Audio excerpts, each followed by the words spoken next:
ಗದಗ ಜಿಲ್ಲೆಯಲ್ಲಿ 2023ರಿಂದ ನಾವು third eye command and control ಸೆಂಟರನ್ನು ಪ್ರಾರಂಭಿಸಿದ್ದೀವಿ.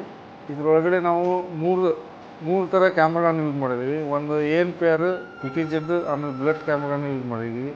ಆಮೇಲೆ ತಾಲೂಕಾ ಪ್ಲೇಸ್ಗಳಲ್ಲಿ, ಆಮೇಲೆ ಜಿಲ್ಲಾ ಬಾರ್ಡರ್ಗಳಲ್ಲಿ ANPR ಕ್ಯಾಮ್ರಾಗಳನ್ನ ನಾವು ಯೂಸ್ ಮಾಡಿದ್ದೀವಿ. ಫಸ್ಟ್ ಆಫ್ ಆಲ್ ಇದರಿಂದ ನಮ್ಗೆ ಏನು ಹೇಳ್ತೀವಿ, ಲಾ ಆ್ಯಂಡ್ ಆರ್ಡರ್ ಅಂದರೆ ನಾವು ಎಂಟರ್ ಸಿಟಿ, ನಮ್ಗೆ ಏನು ಮೆರವಣಿಗೆಗಳು ಹೋಗ್ತಾವೆ ಆ ರೋಡನ್ನು ಪ್ರಮುಖ ರಸ್ತೆಗಳನ್ನ ಎಲ್ಲ ಕವರ್ ಮಾಡಿವಿ. ನಾವು ಇಲ್ಲೇ ಕುಂತು ನಾವೆಲ್ಲ ಪ್ರೊಸೆಸನ್ನು ಕಂಟ್ರೋಲ್ ಮಾಡುವಂಥ ವ್ಯವಸ್ಥೆಯನ್ನು ಇಟ್ಕೊಂಡಿದ್ದೀವಿ. K26W3682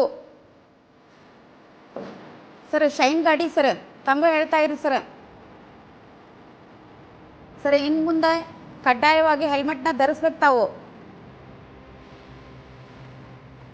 ಆಮೇಲೆ ಸಂಚಾರ ನಿಯಮ ಉಲ್ಲಂಘನೆ ಮಾಡೋರಿಗೆ ಮಾನವ ಹಸ್ತಕ್ಷೇಪವಿಲ್ಲದೆ ಕ್ಯಾಮ್ರಾಗಳ ಮೂಲಕನೇ ಅವ್ರಿಗೆ ನೋಟಿಸ್ಗಳನ್ನು ಜಾರಿ ಮಾಡಲಾಗ್ತಿದೆ ಪೋಸ್ಟ್ ಮುಖಾಂತರ. ಇದರಿಂದ ನಮ್ಮ ಜಿಲ್ಲೆಗೆ ಒಳ್ಳೆಯ ಹೆಸರು ಬಂದಿದೆ.